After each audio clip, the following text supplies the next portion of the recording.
Hello, my friends, and welcome to another episode of the Machine Shop Mastery Podcast. I'm your host, Paul Van Metre, and today I had a absolutely fascinating conversation with Jim Cooney, who is the head of the machine shop at Neuralink, which is the Elon Musk-funded company that is doing brain implants and robots and all sorts of crazy stuff.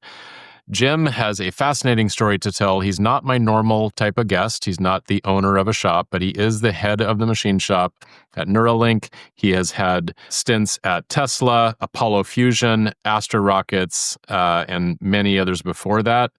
And he tells a story starting in machining as an apprentice, finishing high school in the late 90s because he wasn't good at school and he wasn't good at sitting in a classroom, and he decided to do something hands-on. Thankfully, they had a machine shop at his school, but talking about just the incredible brutal culture, the way that the shops that he worked for treated him, and just the culture in those shops at the time, like throwing parts at him, throwing prints, just really brutal, tough cultures. But that was actually kind of perfect to set himself up for the incredible series of events he then experienced, going from that sort of Toronto area automotive industry, tool and die work and automotive, into Silicon Valley, working at these incredibly highly funded, rocket and car and robotic or medical implants startups. Could not be more different in many different ways. But this journey, I just decided I really wanted to have him on the show because it is so different. And some of the lessons, some of the stories are very similar to what a machine shop owner needs to do as they lead the growth of a shop. So Jim is a really fun storyteller. I know you'll enjoy this episode. Dig in. It's a little longer than normal, but it's worth every second. And enjoy this episode with Jim. Well, hey there, Jim. Welcome to the Machine Shop Mastery Podcast. Yeah, thank you for having me, Paul.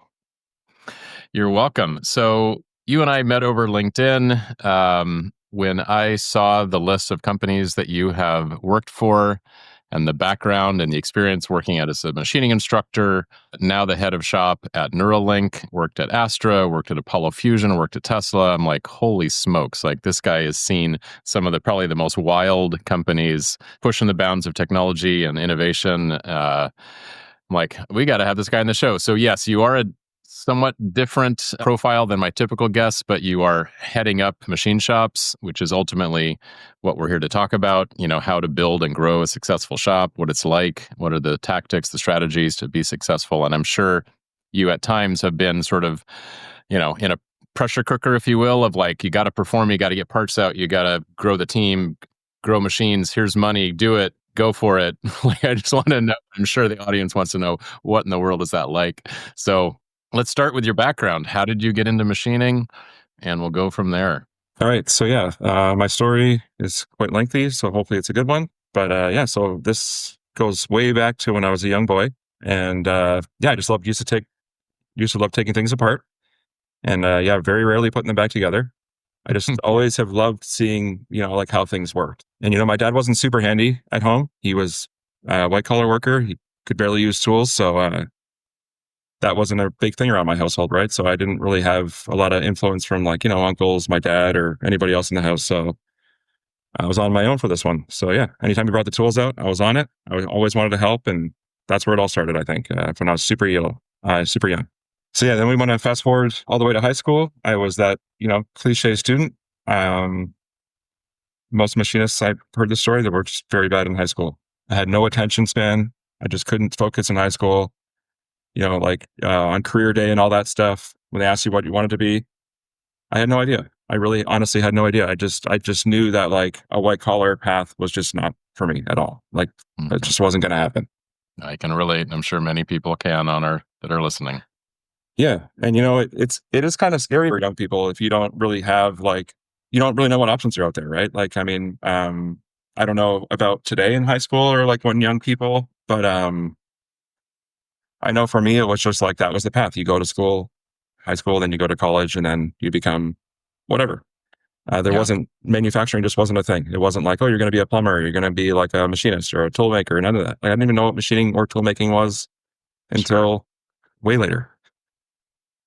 So in high school, we had a machine shop, and I did really well in that. we'd get little drawings and we'd get little things and we'd make stuff. And I was always done super fast. And yeah, so since I was obviously not doing that well in high school, my guidance counselor and my shop teacher got together and they're like, this dude is heading down the wrong path, but we do have a solution. My school offered this program where I would go do a co-op full time and I could get my credits that way. So Cool. I found a local shop in town and yeah, he hired me on and I didn't get paid or anything, but I got to go to work full time instead of going to high school. And I finished that way, which is pretty unique. So that's how I graduated high school at the end. And yeah, I still remember on my last day when that co-op was finally finished. And I was like, okay, well, thank you very much, sir. Like I'm all done here. I really appreciate the opportunity and this and that. And he's like, well, like, what are you doing Monday? Like, what do you got any plans? Come on back. Yeah. And he's like, well, yeah, dude, you don't got to go anywhere. Why don't you just come work here? And again, that was pretty unique. I mean, right out of high school, I started at this small little mom and pop shop. It was a job shop, and yeah, that was it. And I have not stopped doing this since I was 18, and this is the only thing I've ever done. So that's where it started. Was that Brown Falcon? I'm looking at your LinkedIn here in Burlington, Ontario. That was my second shop. Yeah, this was PSC Machining. Yeah, it was Okay. it was a British dude who came over, and yeah, he started a shop with his wife, and yeah, it was a small little shop. There was like 3 machinists there, I think. There was a lathe guy. We used to call him Spinny, and we had 2 mill guys, and no CNCs. And Really? yeah, Just it was just like, yeah, it was just a small, small little outfit. And I had all the glorious jobs of, prepping stock and cleaning the racks and cooling tanks and all that stuff, like all the glorious jobs. So yeah. That's where you should start. Yeah, exactly. Yeah, the fundamentals, right? So sweeping the floors. So yeah, then unfortunately, that little shop, I was laid off. They kind of ran out of work dried up, and I was laid off. And then this is the Brown Falcon story. So the owner of this shop was a complete madman, and he was known in the area for being a madman. Like, he'd been punched out in his office. His nose is all crooked. His son, who was also equally as crazy, they were hiring. So, I went over there and I applied for a job, and then had to go through like a little test. I know that some shops do that sometimes. I think I was like 18, maybe 19 at this point, and not super skilled. And I had to do a test, and it took most of the day to do the test. And I remember the owner came out after I was done doing it. He started cursing like crazy, and I was like, "Oh man, this guy's like full blast." And he's like, this thing looks terrible. It looks like a chewed dog's toy." Then he threw it in the bin, and then I was like, "Oh, that went terrible." Like that was like, yeah, he tore me a new one up and down. And then, he basically just asked me like if I wanted a job, which was weird because he just told me this part was terrible. And, when can I start? And like, are they going to waste their time on me? Am I going to be valuable to them and all this other stuff? So, again, after the minute amount of abuse there, I decided to take a job, and that was my second shop. And, yeah, that shop, those guys were tough. Those guys were super, super tough. Like if I made a mistake, you get a part kind of thrown kind of by you. Are you serious? Oh yeah. That's a harsh environment. Yeah, it was full blast. So, if I go to his office and ask for a day off, he'd freak out, maybe throw a print at me. Like, so it was a lot. It was a lot. So, but I will say they were very, very good at what they did. And I worked with some really, really good guys, and they were all like super old and I was super young. And those guys, they helped me out. They taught me like how to pay attention to details. They were fanatical about housekeeping, how to take care of tools. I started working on dies there. I started maintaining dies there. Like, it wasn't like, it was one of those bittersweet things where like, like the level of abuse and like was like kind of outweighing like the knowledge I was learning. Cause, yeah, it was just one of those things. So, and I guess now, like we were talking before the show, it's just like, I guess I just didn't really realize like what was going on, how hardcore these guys were until like way later in my life. Like, I mean, I could never imagine speaking to an apprentice like that now, or like someone on my team, or really anybody for that matter. Like, it was pretty wild. Looks like you made it about 5 years there. So you have some thick skin or Yeah. Yeah, I got pretty tough after that one. And then this will all kind of come full circle when I start talking about my when I became an instructor at the college. yeah. So I stayed there for a little while, and then unfortunately, I had to leave that shop because I wanted to become an apprentice for real. And I asked my boss, the guy, if he would register me and if I could go to school. And of course, he flipped out like normal, and he told me, if you want to go to school, then go to school, but like I'm not doing that like that. It's not going to help me out. So you basically have to quit. So I did. So I quit, and I finally went to school, and that was back probably like 2003. I think I went to school for the first year of my apprenticeship. So it was a formal like tool and die apprentice program that you went into? Yeah. So I'd like to talk a little bit about this because it's Yeah. just something that, again, this is going to come up again probably later on in my story too, where disclaimer, I am from Canada. I'm from Toronto, Canada. Mm-hmm. And in Canada, we do apprenticeships a little bit differently than here in the States. And I'm not sure, it's a little bit more like the European way where, when you get signed up officially, it goes to the government and you're like a registered apprentice.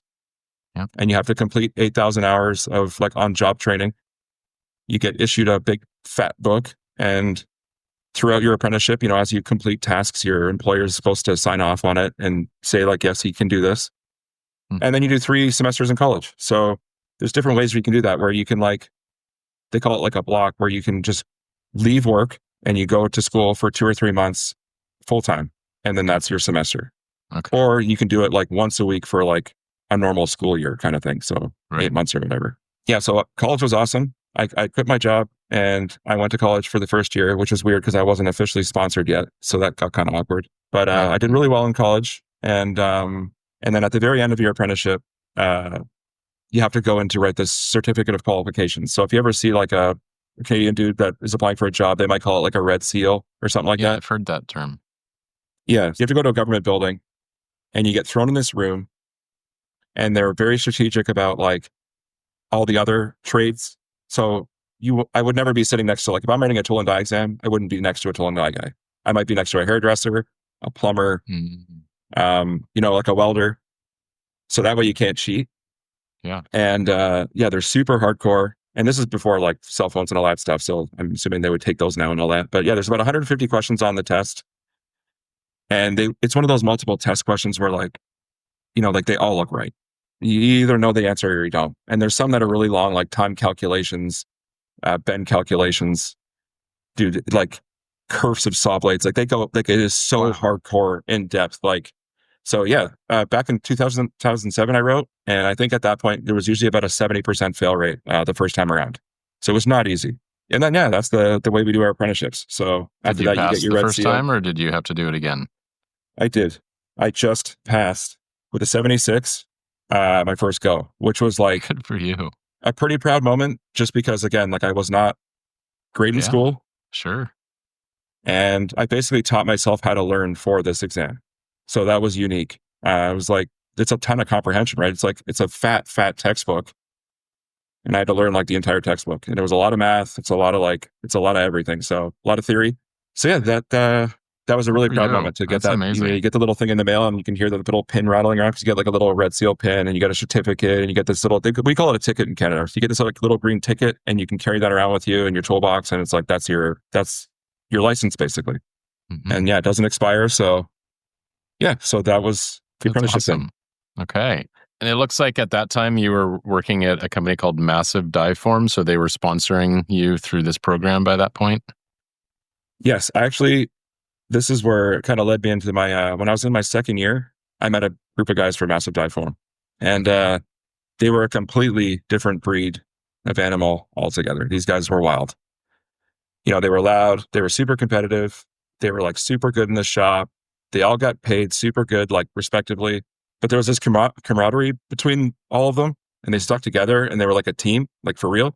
Mm-hmm. And they would send groups of these guys at a time, and I was just like, man, like I have to get with these guys. Like this is like where you got to be, right?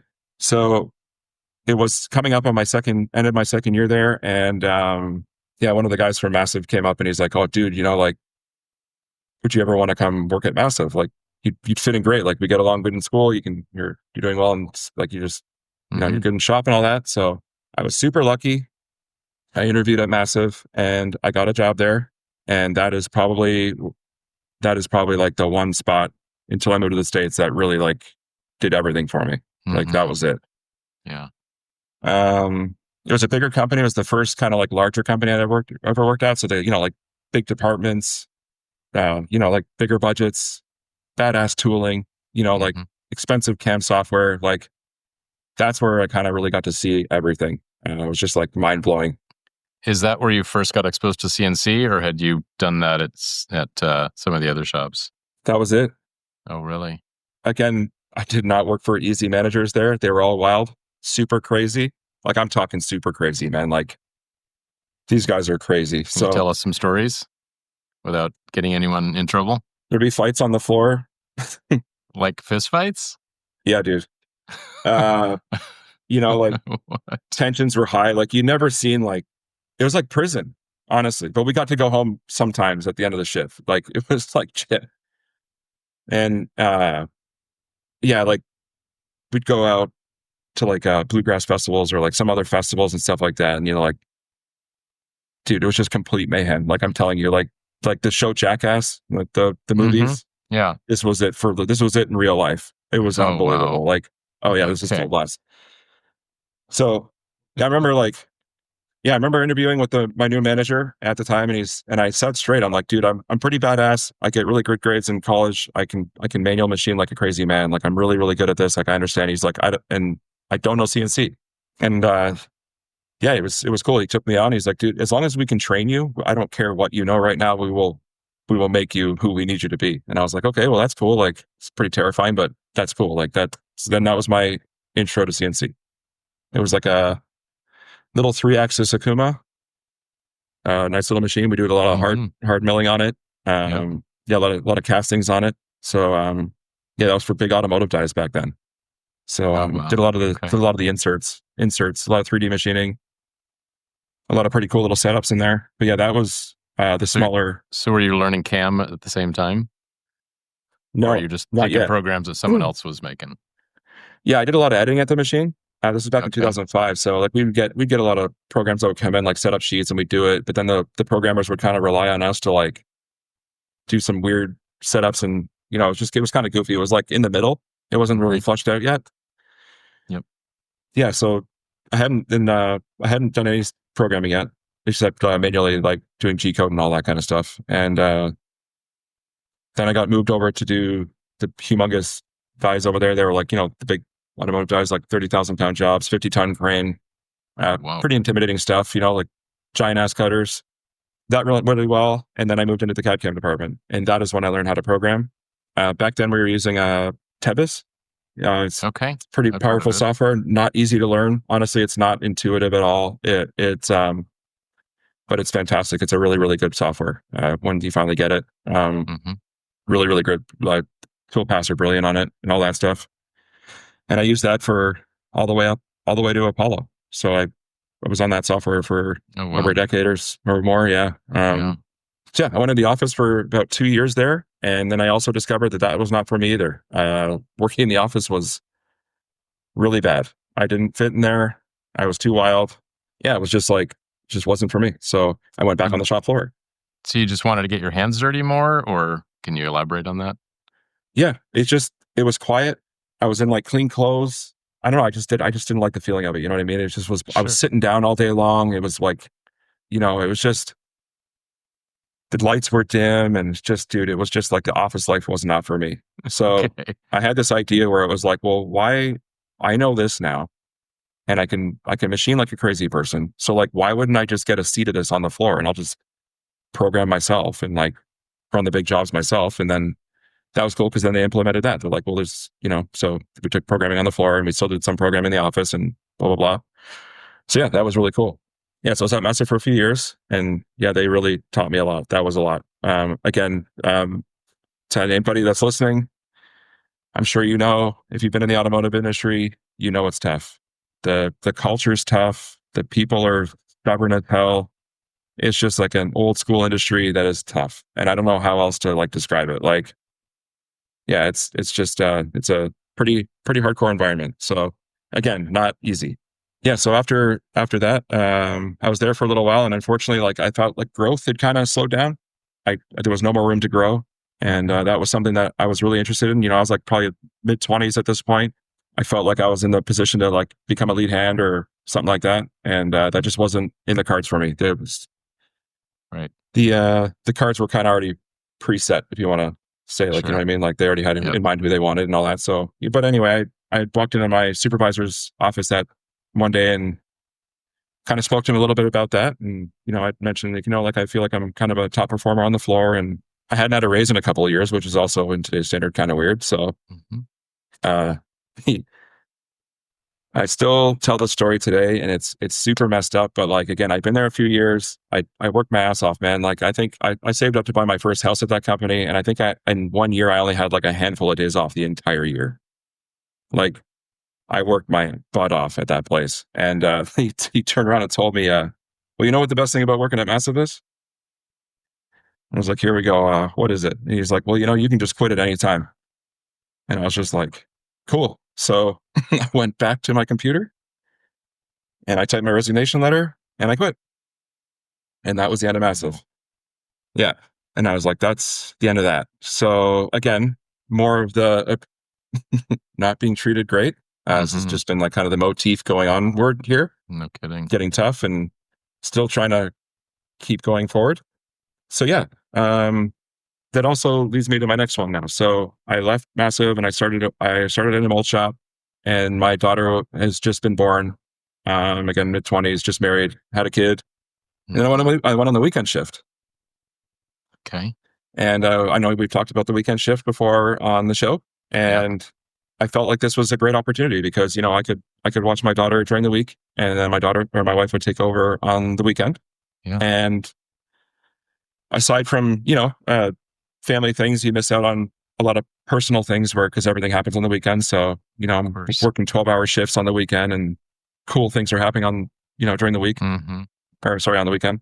So yeah, here I'm on this weekend shift and at this mold shop, and then eventually my daughter goes to kindergarten, school full time, and then I'm sitting there going, well, what the heck am I going to do? Like, I have 4 days off now, and like I've never had this time off. Again, I'm used to working like 7 days a week, Right. hardcore, 10, 12 hours a day, like to going. Now I have 4 days off. Like Right. this is not going to be great. It's quite a shift. Yeah. So when that happened, I reached out to some of my old professors back in college, Oh, cool. and I was like, I just kind of reached out and I said, like what's going on? Is the college still good? You guys still have a lot of students? Like, is this and that? And I asked kind of straight. I was like, well, how would it look like if I could come back and maybe teach a couple classes or like, do this kind of part time? And is there anything like you can even give me the shitty classes. I don't mind. Like, I'll Sure. teach whatever. Like, just give it a try. And that would be during the weekday, and you'd still have your weekend job. Exactly. Yeah. So Yep. teach during the week and then, then go to work on the weekend. So I ended up going to meet, turns out one of my old professors was the dean at the time.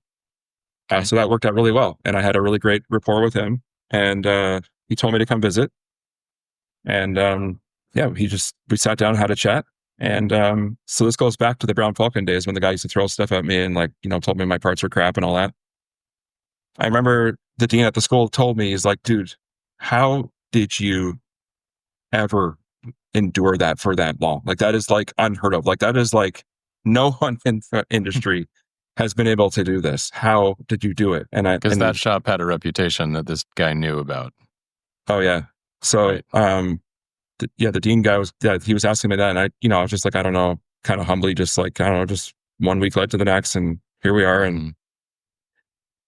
And then, yeah, it was pretty wild. I mean, this is kind of a weird story too, being a young punk. I remember when I was going to interview at the school, I was chatting with one of the guys on the weekend shift, and he's like, dude, are you serious? Like, that's a great opportunity. He's like, but you got to look sharp, like you can't go in looking like a bum. Like, you're not that smart. So at least you got to look smart. You know what I mean? You got to at least pretend. And like, he's like, you got to get yourself a good pair of shoes, and you got to get like, you got to look smart. So I was like, okay, cool. I got it. So I remember not making a lot of money back then. Like, you know, And then I ended up Sure. going You have a to young family this. to support, and Exactly. yeah. So I was like, dude, I don't have money to drop on a fancy pair of shoes. It's ridiculous. Like, I'm not, when am I ever going to wear those things in the shop? You know? So I remember going over to the Bay, which is uh, like a Macy's, like a department store. Yep. And I remember getting this like super slick, like old man, fancy Rockport shoe. And these things were expensive, man. These things like super expensive. And then I remember going over to the college for the meeting and then like slipping these things on all careful. And after we were done the meeting or whatever, we shook hands. He offered me a position. And he said to me, he's like, man, those are a nice pair of shoes. I remember him specifically commenting on the shoes. And I was like, yes, dude, nailed it. And then, I know it sounds silly, but like when I was a kid, it was just like so dumb. And then I remember leaving the school proud as hell. I just landed myself like a little instructor gig. And then I returned the shoes immediately after the interview. That's And that was awesome. that. So I feel like these shoes, they owe me. And like the Brown Falcon punishment, that was it. It landed me my teaching gig. And then, yeah, I started instructing at the college. And that was a really, really good opportunity. I really feel like that accelerated my career again, having that on my resume, like, having the soft skills and the willingness to teach and hand off knowledge and not be grumpy. And at this point, I'd already have like maybe, I don't know, 15, not quite 20 years, I don't think, maybe 20 years. I don't know. I had already had a pretty good experience. I was super young, but like I already had like a bunch of experience. So that was cool. And again, at the college, I was like the youngest guy by like a couple of decades. You know what I mean? These are all super old Yeah. dudes that are retired, teaching part-time. And here's this young punk kid coming in there trying to teach. Yeah.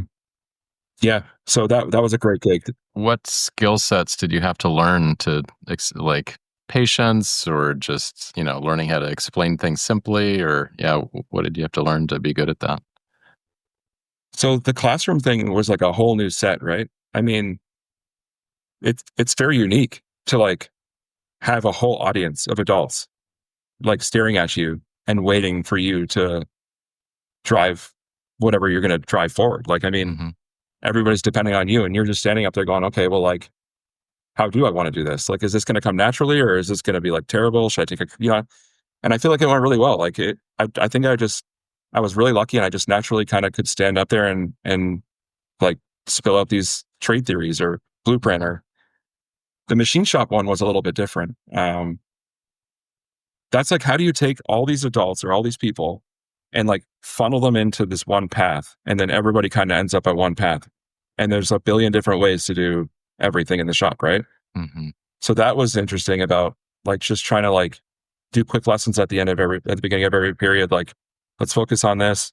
Dude, safety was a huge one. Like, No, I'm sure.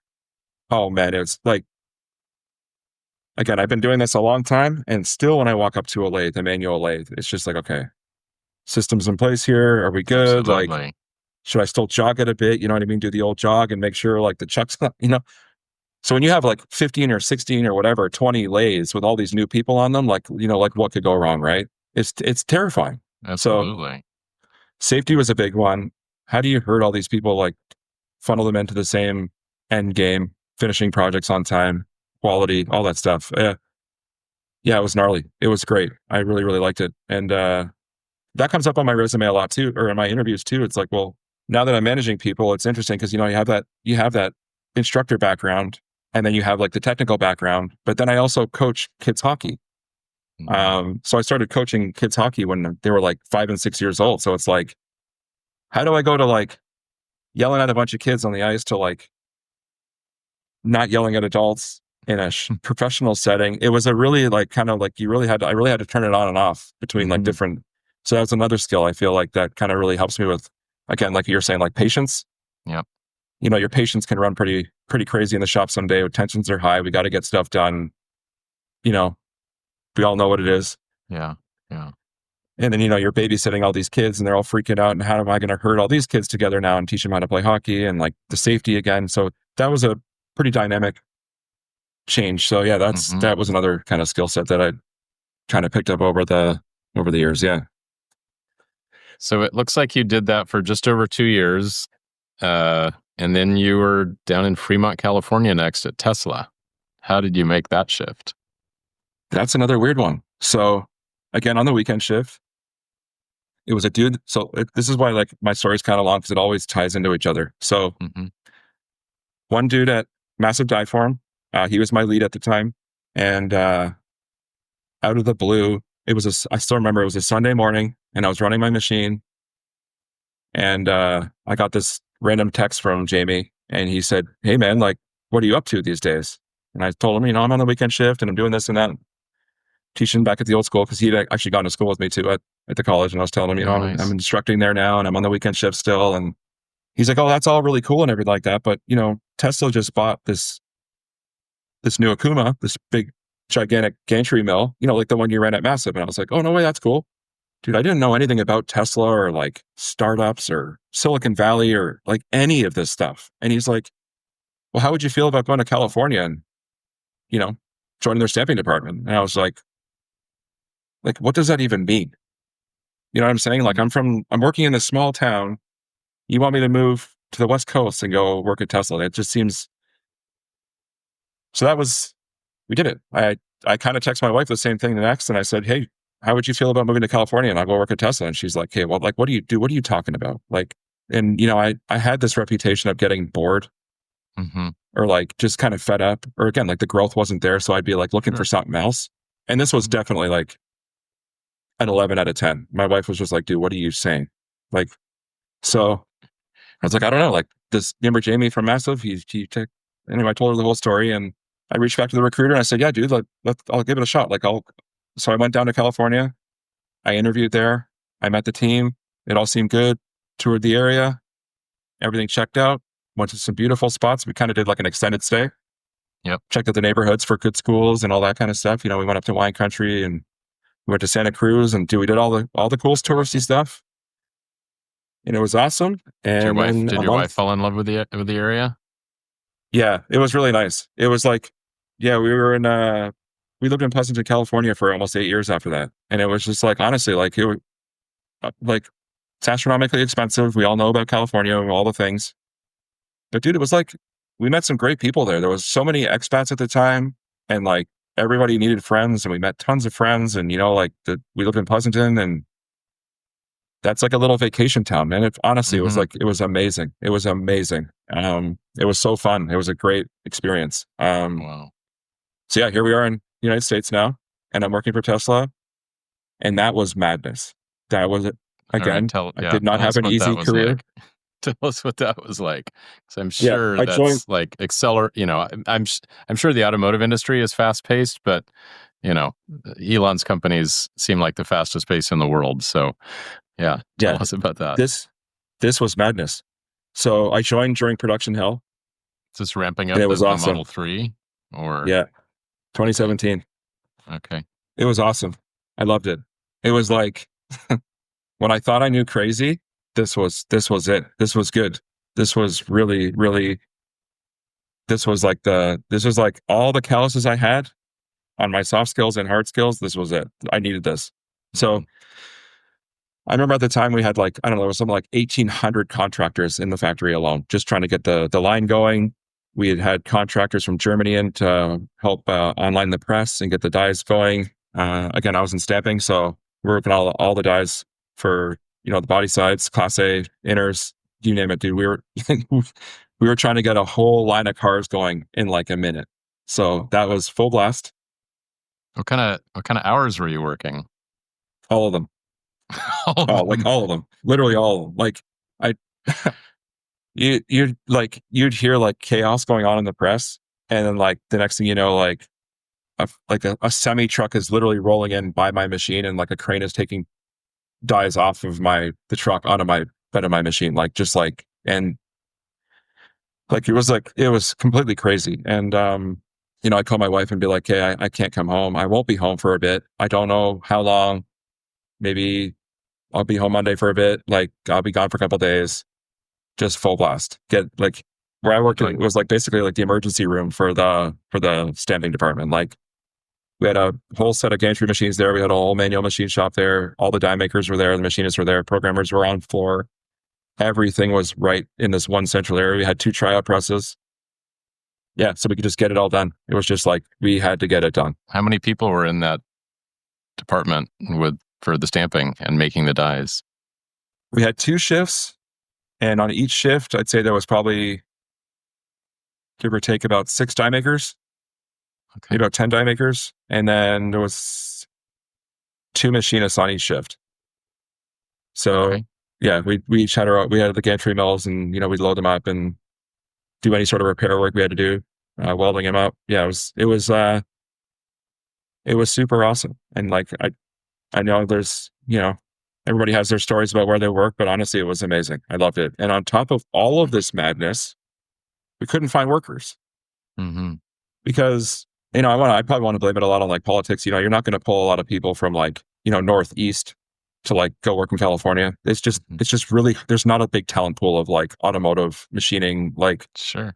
tool makers. There's just not a lot of that there. There was some leftovers from the NUMMI days. I think they had like a Toyota plant down there and it closed down, and some of those guys came back to work at Tesla. But yeah, like there really just isn't a huge talent pool down there. So the recruiting team has to work really hard and try and sell, hey, do you want to come work in California? So if I just interject and ask a couple questions. So the design engineers that have designed the car and the shape and the body panels, they're sending CAD models down to your department, and you guys are reverse engineering the tools. So tool designers obviously are on the team as well.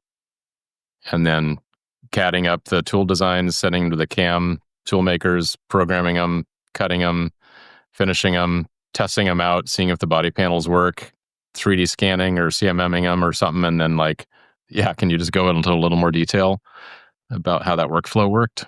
So someone might call me out in the comments, or one day they might be like, hey, Jim, you had this all wrong. But this was very similar to the way we did it back at Massive Die Form 2, or like the automotive industry back in Canada. Okay. So like there's a huge developmental stage where you do like all your, your spring back analogy, and like all you're doing all the things you can to try and make sure that this die is going to work before you send it out. Got it. So after all the engineering's done, and after all your FEA and like all your spring back analysis and all your they're trying to make sure that the panels aren't going to warp and there's not going to be stress cracks and all these other things, like all that stuff is done beforehand. And then it usually goes to like the CAD department, and they will prep all the surfaces. So like you have a nominal surface. Yep. And then you have another surface that's like your material side, right? So they determine which side's the material going to go on, and then they prep all these surfaces. And then once all the surfaces are done, all the models are done, then they get sent out to usually another shop. Like, for instance, like I think Tesla uses like shops in Japan. They build awesome dies down there. So like they'll send a set of dies out. All 5 will get done somewhere, or they might get done in house. I know they have like Tesla, for instance, has a shop in Michigan that they purchased. So all new builds, most new builds will get done outside of the main factory. Got it. Okay. And then once so you get a lot of managers and stuff, and the engineers will go, and they will go to where the dies are being built. We'll do buy off, make sure the panels are good, make sure the dies are good, make sure everything's good. When those guys buy off on the dies, they come back to the factory and they start trying them out in our presses. Mm-hmm. And then when they find out there's deviation between the presses or whatever, then that's when we get the dies and we have to start fixing them. So we have to do recuts, weld them up, all the die changes, trim changes, that's when, so all the changes would come through. So we weren't doing any like initial new die builds, which is honestly the most fun part, because you're just tearing into like miles and miles and miles of casting, right? You're just ripping it. And that's super fun. But yeah, we didn't get to do any new die builds. We only did like repair work and like, engineering changes and stuff like that at the factory. Yeah. Okay. Yeah. So you bring in a die, you're probing it into place, and then very carefully cutting out or welding and adding back and remachining. Yeah, it was super weird. Like, well, it seemed normal to me because it was just always the way we did it. But like there'd be times where, like, again, my bed was like 4 meters by maybe 6 meters, or 4 by 5 meters. It was a big machine, and you're carrying the whole machine pendant onto the machine, and you're like riding the machine like like you're riding this thing as it's cutting.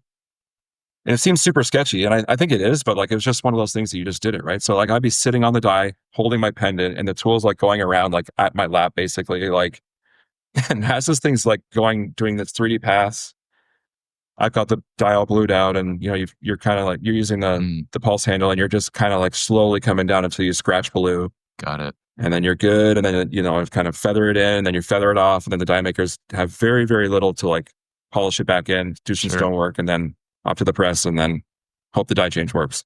So there's a lot of that is very hard for a lot of people to watch. It's pretty wild. It's just like again, it's just something you kind of get used to. So yeah, that's Tesla. Okay. And actually, there's a whole part I'm missing. This was actually something I'm really proud of as well. When I was at Tesla, we couldn't. So this goes back to what we was talking about, like talent pool coming in and not Yeah. and struggling with that. Is we couldn't really find workers. So I remember talking with the recruiters and like the sources and all that stuff, that they had a big team of those people, and I was like, look, why don't we just train who we have in house? Like, I used to be an instructor. I could probably like develop some sort of curriculum in house, and then we'll train them. We'll go to the line and we'll find people that are super reliable, that want to learn something else, and pick them off the line, and we'll do like an internal apprenticeship kind of thing.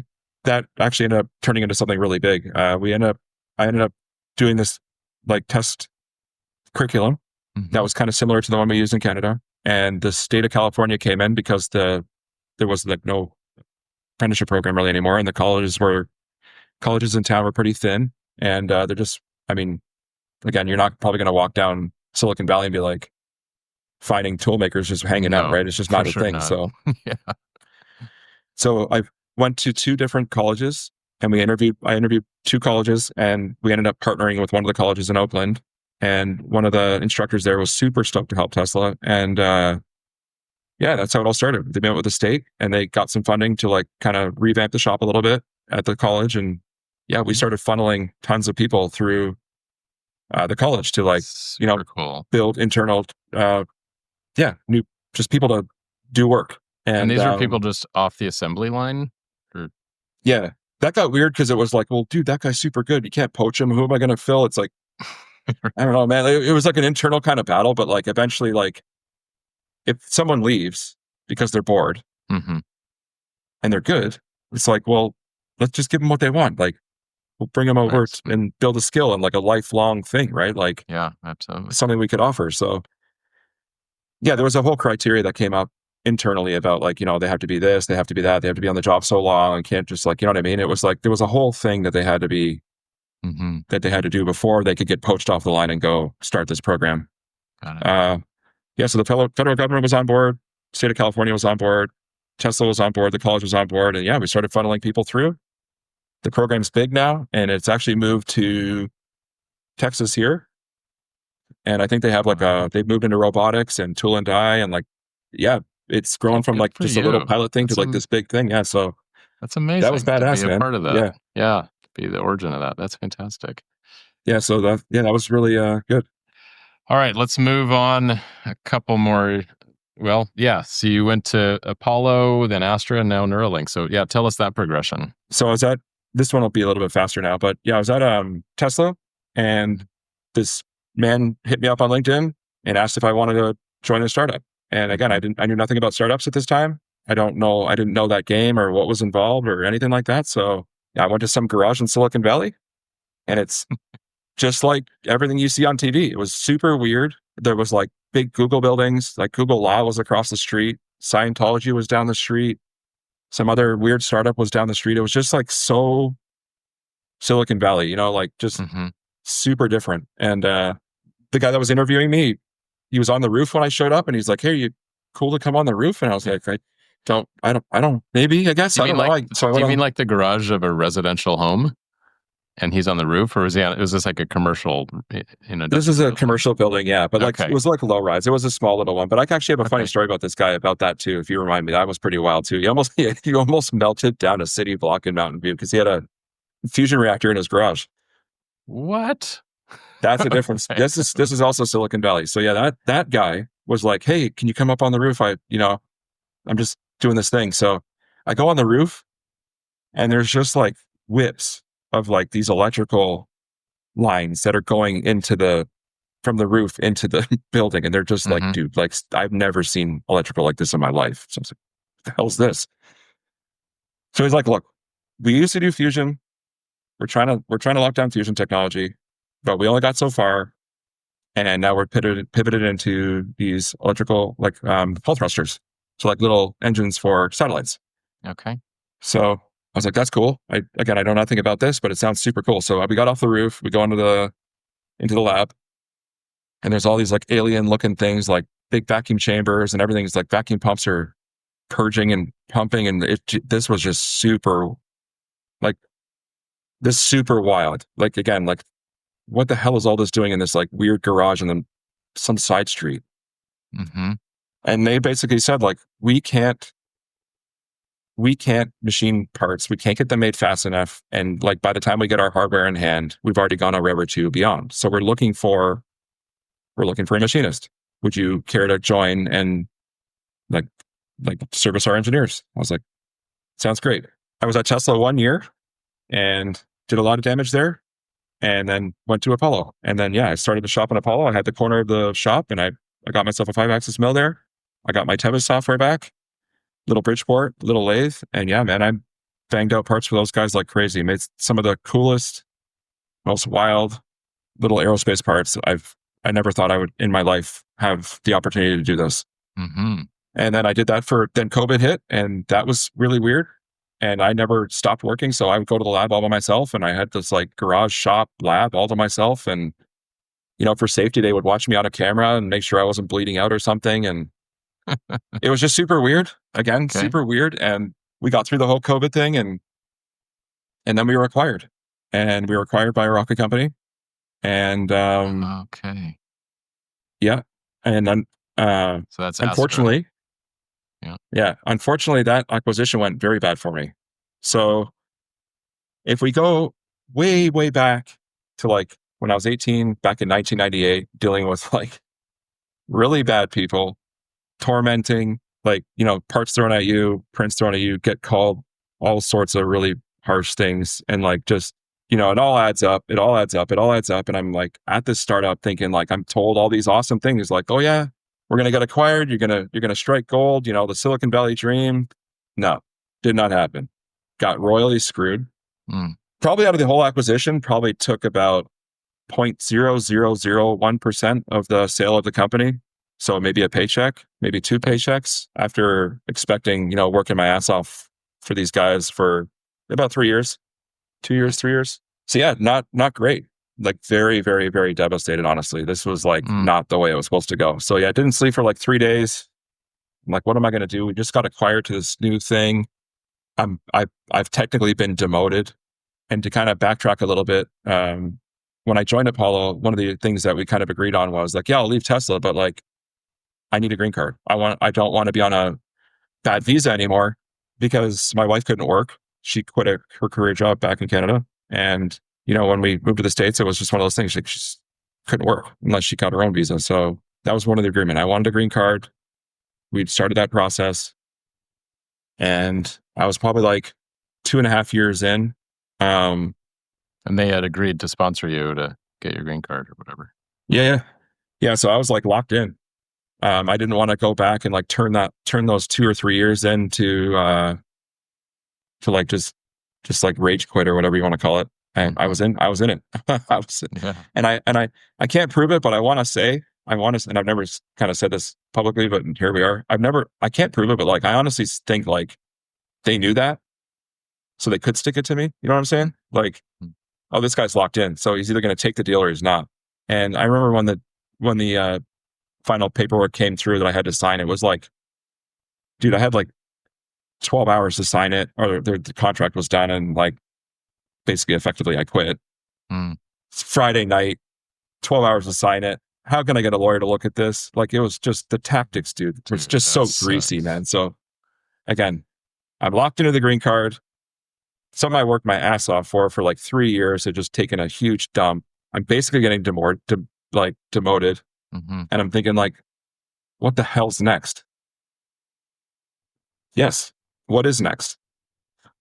They told me to go to Astra, to go into the shop and go meet your new team.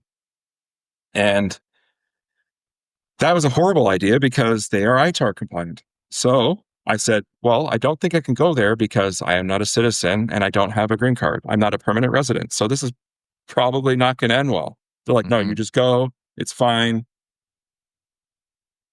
So here I go to Astra. I go to meet my new team. And it's like, I'm there a few hours and it's badass. Like, I'm not going to, like, I don't know if you've ever been in a rocket factory before, but it's badass. Shop was awesome. All super duper, like nice Akuma machines. We had a big vertical lathe in there, like lots of 5-axis machines. We were turning Inconel and titanium and all the good stuff. Like, it was awesome. So that was really cool. And then security came and they almost like kicked me out of the plant just like that. Take your stuff and you have to leave right now. And I had to leave. I was not allowed back in the factory because I was not a citizen. So that got really weird. I met my team and they were like reaching out to me later and they're like, dude, that was awkward. And they're like, where'd you go? And I'm like, I got kicked out of the factory. I'm not allowed to go back. So who said it was going to be fine? Someone that didn't understand ITAR regulations? Yeah, my old CEO. Okay. Just one of these guys that's just like, it's cool, man. Like, it's cool. It's like, dude, it's not cool. It's not, it doesn't work like that. You know what I'm saying? Like, so I'm super grumpy. Mm-hmm. Like, I think, what the hell have I done? Like, bazillions of years in the industry now have all come crashing down to this one thing. And I'm just like, man, what the heck is going to happen? So I got an email from our lawyers at Astra and they're like, dude, I found this loophole. We're going to get you a missile export license and then you can go to the factory. So is this a DSP-5 form? So I think that sounds familiar. Yeah. So I get this missile license thing, which was super cool. Cause again, I could tell my friends, I'm like, dude, I have a missile export license and all this stuff, but it's tied to the company. So I don't get to keep it, but like, it's super cool. So I'm this missile guy now. So I thought that was pretty cool. And then I was allowed to go back to the factory and I got my job. So I ended up managing the team, which was super cool. And then I got my green card. Awesome. And when I was at when I was at Tesla, I'd heard about this pretty radical company called Neuralink. Mm-hmm. And I kind of tried to, again, being like kind of a sister company under the Elon umbrella. And I was like, oh, dude, this is pretty wild stuff. Like, this is like super like sci-fi, again, pretty wild. And I'd always knew about that company. It was always kind of in the back of my mind. So like when I got my green card, I was free. Like, this is what you talk about, the American freedom. This is it. I have it now. So I went on Neuralink's website and they were hiring my job. So I applied. Head of machine shop. Yeah. And I said to my wife, I was like, oh man, Neuralink. She's like, oh yeah, you've always kind of talked about them. What's up? And I'm like, they're hiring. Like, they're hiring my role. And I honestly did not like working at Astra at all. It was just bad vibe, bad omen. Like, it just, sounds like it was after getting screwed out of my, yeah, it was just horrible. All my stock went into some really terrible SPAC, when they're handing SPACs out during COVID, like, it just all around was super bad. And I just could not shake that. I just couldn't do it. I'm like, I'm not working here. So I got my green card. And then, I applied to Neuralink and recruiter. I remember it was like around dinner time. And I remember around 9:00, the recruiter reached out and she's like, hey, we see you're just in time. We see your application and we're actively interviewing. So can you come in for an interview? I'm going to set you up at the VP of robotics tomorrow. And within 48 hours, I quit Astra. So basically the day I got my green card, I quit Astra and I joined Neuralink. Oh, wow. And that's fast. Yeah. Yeah. I don't mess around, man. I'm serious. Like, I was done with that. I was done with that. That being said, I don't regret doing any of this. I don't regret at all, anything, because it's kind of really like funneled me to where I'm at today. Mm-hmm. I got to meet really great people. Like I've met Elon. When I was at Apollo, I met Peter Beck from Rocket Lab. And I think he's just such a cool dude. I mean, like a toolmaker by trade who built a rocket company. Like, that is so badass. I got to meet a lot of really influential people there and, got to learn about rockets for free. I didn't have to go to school. I can build a little engine now, and that's super cool. I learned a lot about plasma and all that stuff. So I don't regret any of that. It was just a really tough time when that acquisition was really bad. But yeah. So here we are at Neuralink now. I think I've been here almost 3 years. So you moved to Texas. You're in Texas? Okay. Yeah. I started in California. We opened the shop there. And then we opened up a new facility for where like a lot of our robotics and surgery team is, the hardware teams. And they're in Fremont as well. And so we started started a brand new shop there. Beautiful, man. All white epoxy floors. You know, we got really nice machines, all the tooling we need. Did you get to help choose all that? You're like, I want Yeah. this machine and that machine. Like, and it sounds like you're going smaller and smaller on the parts you're making. You started with these Yep. massive, automotive dies, and now you're making implantables and other small, probably hold in your hand kind of parts. Oh yeah. I used to joke, like I tell the guys that I hire on it, like I don't go on the machines anymore, unfortunately. I do very, very rarely, but I'm losing my touch and the guys don't let me. And Mm-hmm. but I used to say like, oh yeah, the size of the parts you're making are the size of the chips that I used to make. So it's like completely different. Sure. Oh yeah. So yeah, we started the shop in Fremont, and yeah, again, did everything. Put the lines on the floor. I did a nice, we used SketchUp, so I used SketchUp and laid out everything. So we went in there the night before. We had the rigging company show up, and yeah, all the machines started showing up one after another. We already had all the drops in place. We had the lines on the floor. We had like everything. I had everything, like again, fanatical as hell. I had everything laid out. I knew exactly where everything had to be for the inch. We had lasers on the floor to make sure the machines were all lined up nice. Brand new epoxy white floors. Beauty. Everything was great. Uh, And I was down there for maybe a year and a half. And then we wanted to do the implant line, and like just Neuralink kind of moved some of its division to Texas, to Austin. So mhm. to support the engineering team here in Austin, I moved to Austin and I started another shop here, and then rinse and repeat. We started hiring machinists and prototype people here and brought in more machines. And yeah, so here I am in Austin now. And I fly back and forth from California to Austin maybe about once a month or every 4 to 6 weeks, and Okay. help the team down there and yeah, flip and flop. Wow. So I know that was a long story, but that's it. Yeah. And what is the pace like at Neuralink? Full blast. Yeah. It's full blast. Probably. I mean, at this point, so I imagine design engineers, mechanical engineers are designing the actual parts you're making, send them down to, sending the CAD models, and you have a team of programmers and machinists that are taking those, turn them into G code, put them out on the floor, making parts as fast as you can, sending it back to the engineers for testing, iterating designs. It must be pretty dynamic. It's really awesome. There's one way. It'll kind of go back and forth, but like any machinist that will be listening to this knows exactly what I'm talking about. When you have someone that's like, dude, this is a rush. This is a rush. Do whatever it takes. Full stop. You have to do it. You stay late. You do it, and then you're like, "Okay, dude, part's done. It's on the bench. Come pick it up." And it's there for like 2 or 3 days, and you're like, "Really? Like, what? What did I do? Like, why did I put all that effort into doing this for you?" And then that's the best way to burn a bridge from the machinist. And Sure. this is completely the opposite. The gang really gets to see how much impact they have. And I think me personally, and I think a lot of the team, they really appreciate this. And it's just that we'll have engineers, they will send us prints on a model. And then those that we don't have a programming team. Everybody on my team is end to end. Like they order their Okay. materials, they order the tools, everything. And then they'll hop on programming real quick. They'll get in the machine, they'll machine their parts. We'll do a quick quality inspection.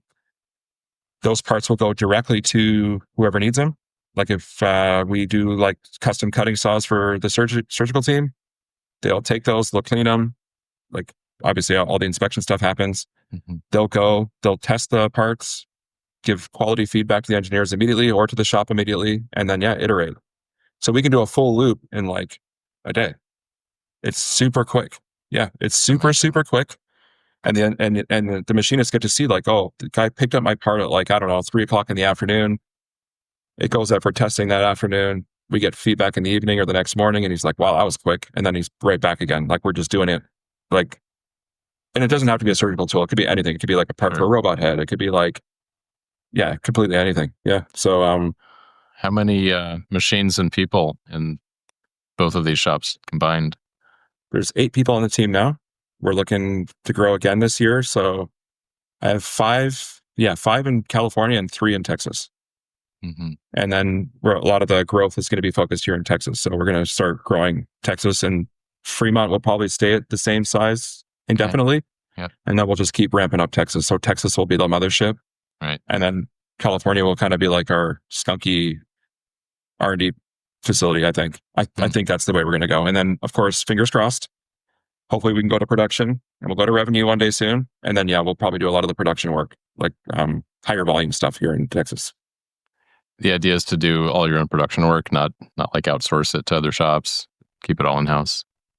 I think we're going to try and keep a lot of it in house, but then there's some things that we just won't do. Like we probably, like if we do some injection molding on some plastic parts and stuff like that, we probably will not do that in house. But like a lot of our stainless parts, a lot of our surgical stuff, our implant itself, that'll probably always stay in house. We can really control that, and the IP and the control and all the certs and all the things. Yeah, we get to. So far, our company really likes to have a lot of control over that versus setting it out. So when you were first introduced into that, and having to select machines and tools, was it like, yeah, these are the types of parts we're going to be making? Here's the types of geometries you're going to have to cut, the materials. Like, how do you even choose what machines you want? And I imagine do you have to concern about budget? Or it's just like, whatever machines you want, we'll just get them as fast as we can. There was some budget, but it was more like, it was like, be reasonable. You definitely want to be able to justify this, right? Like, sure. A lot of the engineers were like, oh, why don't we go for Grubb and Kern and all? And I'm like, those are beauties. But like, that was like a little out of the spectrum, right? So got it. I guess I can't remember the process exactly. It was kind of the same. It was very similar to Apollo, right? I'm like, okay, well, like, can I see some samples of parts? Like, what would be the absolute biggest part that we ever want to machine in here? Because then I can scope out like a size envelope of, like XYZ and fifth axis and all that. And then, it's like a shout out to Okuma, I guess. I've been running them since the Massive days. I've been running those since 2005. So nice. I built a really great network with Okuma in Canada, and I built a really good network with Okuma here in the States now. So I kind of figured I wanted to stick with Okuma, just because I could rely on them. They helped me out a lot when I was all by myself at Apollo. Like if I needed something, applications guy, or a little solenoid went out or whatever, like they were on it. They really stuck by me and they helped me. So I figured, I'll do the same at Neuralink. They've always been super, super good, reliable machines. Yeah. So it's just basically, I knew the brand I liked. And then the one or two guys that were coming on at the time, they're like, oh, Kuma, that's great. That's like, I'm only used to running, your typical Haas or whatever. And they're like, that's a fancy machine. So yeah, of course we'd like to learn that. So we stuck with the Okuma brand to start. And then, then I quickly realized we needed full 5 for sure, because parts are pretty wild. And then, parts were small. So I didn't need a huge machine. So again, I like the Okuma that has a smaller footprint, and I just crammed them in, and that was it. We started with one machine and like a couple of manual machines. And now, we got an army, dude. Now we got like 2 an aisleway with machines down both sides. We've got the full gamut, like the nice lathes with the Y on it, EDMs, like the hole popper, the wire, a couple 5-axis machines, couple 3-axis machines. Nice. Yeah, there's, and as long as it fits in the machine, we can make it. Like, we are fully ready to rip. Like, we have kind of one of everything. That's cool. Yeah, so a little different than where I started, but this is definitely, we are a kick-ass team, and we got a lot of work done really, really fast. Like, I think right now we have like 50 tickets open, and all the work needs to be done like tomorrow, and we'll just rip through it. Like, we'll be done all those tickets probably by the end of the week. So super fast, great team. Yeah, really, really pay a lot of attention to detail when we're hiring.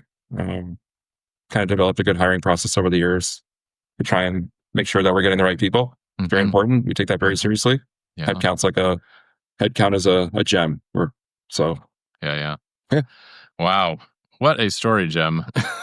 And I can see how your days very early on with I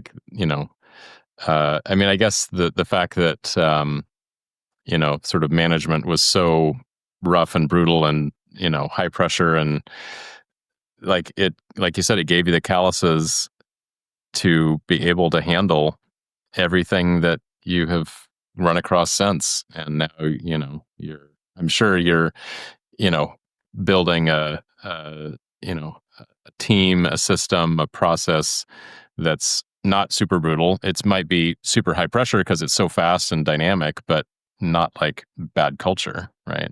That's super, super, super, super important. I don't want things to be like they were Mhm. when I was growing up. Yep.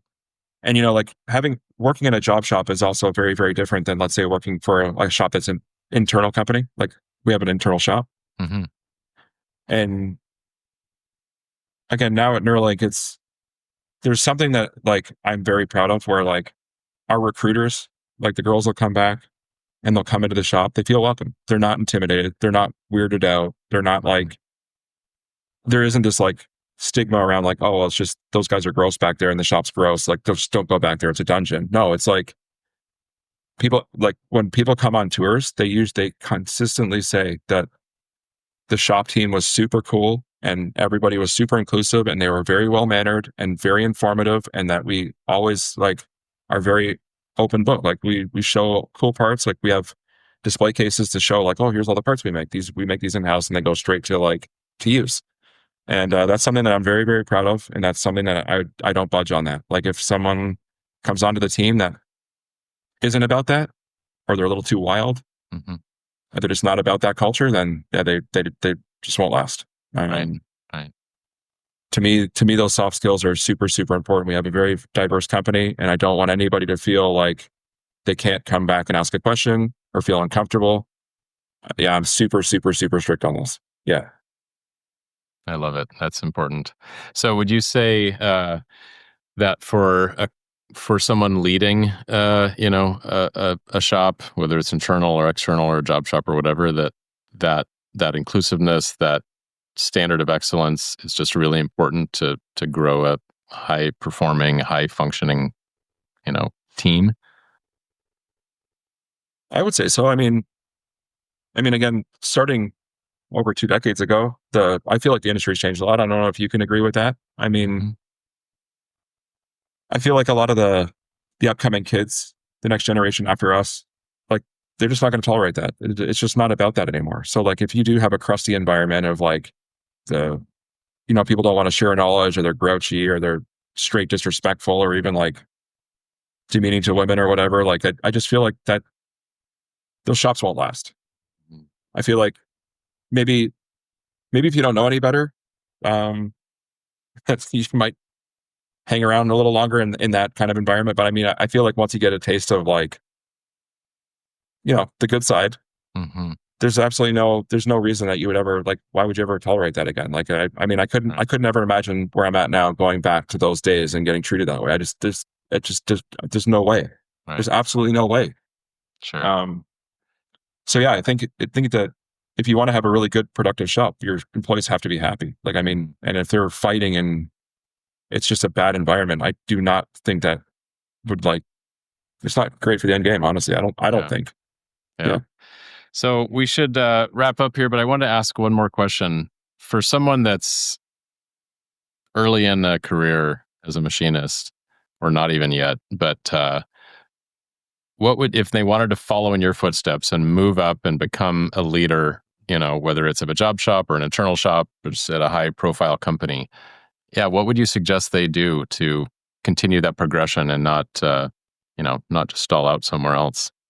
I think the first thing is you obviously need to build like a very solid foundation, like within the industry, like like the actual skills, right? Mhm. That's probably number one. Um, and then like beyond becoming like beyond the technical skills, becoming a good manager. I think you need to learn those soft skills, and I think that's come up a few times Mhm. in this chat where yeah, I don't think being a good manager is like someone that could just like freak out and like demand things and like all these things. I think you need to honestly hone in your soft skills as well. Like not only do you have technical skills and you can talk the talk, that I think you need those soft skills. You need to be able to speak to your employees and but still like obviously get the message across, right? And that's a hard thing for some people to do. Like have some empathy, but also have the respect of your employees. Like, when you do get excited, they're like, oh damn, he's excited. I better go do it. I mean, if you're excited all the time and you're yelling all the time, then you just get desensitized, right? Like, Sure. he's just turned up. He's just an ass, whatever. Yeah. So that's important. I think another thing too is you need to be able to problem solve. And I know that that's just a cliche thing to say, but for real, you have to problem solve. Like, whether you lean on your network, um, you know, whoever, or you have to figure it out on your own. I think you have to be able to problem solve. If you can't problem solve, you're going to it's not going to be for you.